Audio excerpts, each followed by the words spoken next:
2077, they voted my city the worst place to live in America. Main issues, sky-high rate of violence, and more people living below the poverty line than anywhere else. I will still stand by this statement. This trailer from E3 2018 of Cyberpunk 2077 is the greatest video game trailer ever released. And the boldest bit of marketing in it is that they kind of tell you that this game is going to be a lie, an illusion on release. And also, when I say greatest trailer of all time, I'm just saying that from like a hype perspective, a cinematic perspective. Obviously, from a perspective of here's what the game actually looks like, this trailer fails on many levels. But the point of a cinematic trailer like this isn't to show you actual gameplay, it's just to get you kind of asking questions and interested, which it does expertly. Let's also rewind a bit, back to 2013, actually in the month of January, 10 years ago, when this game was officially revealed with the cinematic trailer, that fittingly has this great piece of irony at the end of the trailer.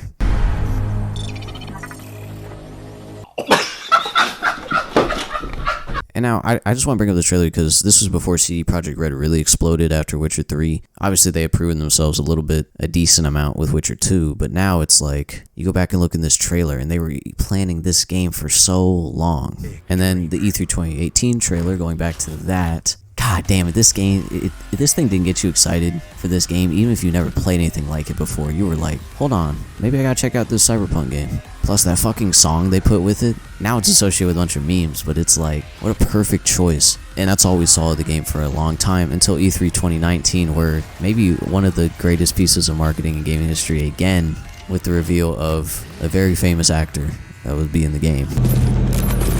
Wake the fuck up, samurai. We have a city to burn. I remember not watching this live, and I was just walking to a friend's house that day, and then I checked my phone for like a second, and I see fucking Keanu Reeves with Cyberpunk next to his face, and I was like, what the hell? And this all came after like not even a week that I watched John Wick 1, 2, and 3. So for me personally, the timing could not have been better, because I'm like, that's fucking John Wick in my video game. Not bootleg John Wick from Fortnite. That is John Wick. If you ever wanted the deprived armies of Reddit to buy your game, just throw this guy in there. Or say it comes with like a free body pillow or something. You also add a little sticker that says no shower required. They're all over it. And now, bang, Cyberpunk's at the top. People who never even like heard of it before were like, they got who in it? They got who? Okay, I'm gonna have to check it out. That E3 was also the first time people actually saw gameplay, not public, but a lot of private demos for journalists, and they even made it sound like, I remember watching podcasts about it, where they were like, yeah, we watched it, it's like nothing you're ever gonna play until this comes out. So gamers who already thought this game would change a lot of things in the gaming landscape, took this, were like, okay, we're locked in, this game is gonna change everything. And CD Projekt Dead, they fed into it and they ran with it as well, building even more hype. Articles describing promised features, different gameplay variety. This game could save your marriage, you'll get fucking millions of dollars. If you have sex with one of the characters in the game, it's like having sex in real life. With all the bullshit going on with AAA game development, CD Projekt Dead were going to be the heroes that lifted gamers up and saved us from the clutches of Ubisoft and EA. They would never lie to us and give us an unfinished product, right? I can't believe they said this game would originally come out in like April of 2020, by the way. But yes, after delays and delays, people were actually really upset at these delays. As happens with most gamers, they're very impatient and they're also lobotomized. But then eventually they said December 10th is our final release date. Get ready. They were releasing more demos every now and then. And the hype was real. This game had the Masterpiece tag on Steam before it came out. This game made $500 million in sales off 8 million pre-orders. When's the last time that's happened? I don't even know if GTA 5 did that. And after looking up, GTA 5 was actually pretty close. It was 7 million. But still, to beat out GTA 5 in terms of pre-orders, that's like still kind of a casual like game. This is a Western RPG set in a sci-fi setting by a Polish game developer that has really only one other game under its belt. So the faithful day comes. Stutter Lad, as he was once known before he became Stutter Man, was eagerly excited, booted up the game, or so he thought, but on Steam he couldn't get his preload to work, and that was certainly not the last problem people had with this game.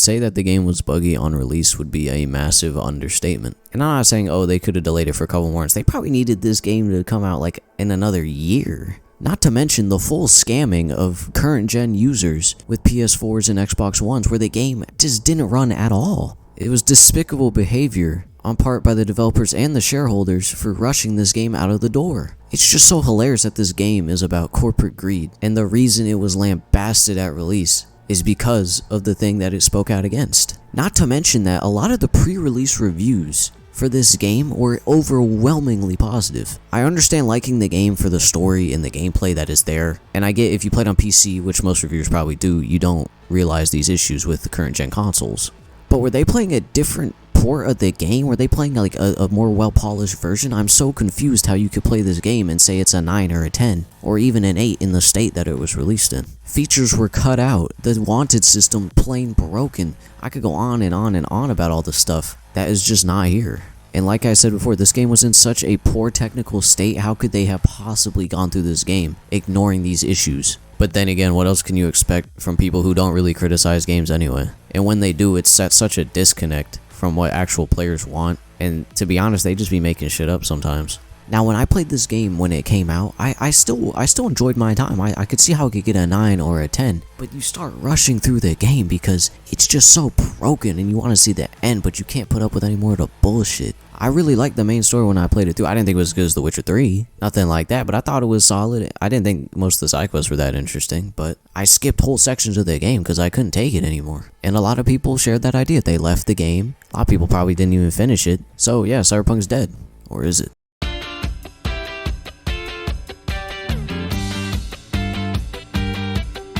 Whoever thought that they should make an anime to go with the game, make them CEO of the company immediately. Before we actually get to like the nitty gritty of the anime, I have to say this game was still on the upward trend since a couple years ago. Lots of bug fixes, free content updates, nothing like major, but they were actually committed to fixing the game, unlike certain companies who would just leave it to rot. Now, of course, this doesn't free them of the criticism. They still shouldn't have released the game like this. They still have a lot to prove. And I think they'll have to prove a lot with the new expansion for the game, but we'll get to that. But to see the game become playable again, and you can actually experience it for what it's worth, is a great sight to behold. When I started revisiting the game last summer, I just knew I had to make a video series about this game, and how much I enjoy it now. It's still not perfect. You can't play the game with a fucking hard drive. The wanted system's still broken. Pacifica is still unfinished, but we'll get to all that when I actually get down into the game playing it. So I was kind of early on giving the game another chance. Once the anime came out, holy shit, this game exploded again. And I was so happy to see it, because I was like, this game, the developers who are still working on it, to see it finally come to fruition, kinda, I feel like they deserve it. Now the higher ups and the shareholders, they can still eat a frank. I don't give a shit about them, but the developers, it's nice to see their work get recognized. And of course, I need to talk about the actual anime. I think it might be the best show I watched last year. I'm not like a film critic or like a TV critic or anything like that, but I was just like, damn. It made me feel shit I don't usually feel when watching a TV show. The only complaint I can think of is that there weren't enough episodes, and I wanted more. I also think it does a better job of capturing certain aspects, especially cyberpsychosis, better than the game does. And story-wise, man, this shit just hit you in the feels, bro. That's all I gotta say. If you watch it, you're in for a good time. And this game just recently won the Labor of Love Award for the Steam Awards, and I thought it deserved it, because props to the developers for making this game come a long way. But it still has a decent way to go, especially with maybe the most important product CD Projekt Red will ever have to put out, the Phantom Liberty expansion. Now, stop me if you heard this before, but this looks really good. It looks really good so far. I really like the trailers. Oh, and look, oh my god, they got a big name actor. They got Idris Elba in it. They've never done this before. How wrong is it to be optimistic about this and to actually believe in the product? I think they're going to bring their A game here. I'm really excited for this. I might be more excited for this expansion than for any other game coming out this year. Man, if this flops, it might be over for me, I'm not going to lie. But the hope is here, before it comes out, I can get the whole game just about finished with a critique series, so then we are ready to dive straight into Phantom Liberty. If there's anything to take away from this, I think obviously they fucked up. They fucked up bad. And they should rightfully be criticized for that. But they have earned a second chance in my eyes by not abandoning the product and being able to show that underneath the whole time there was a pretty solid game. It still needs work. It's not perfect, but it's good. Maybe even great. So as a lesson to all you viewers out there, don't be sorry, be better. You forgot this was God of War channel, didn't you fuckers?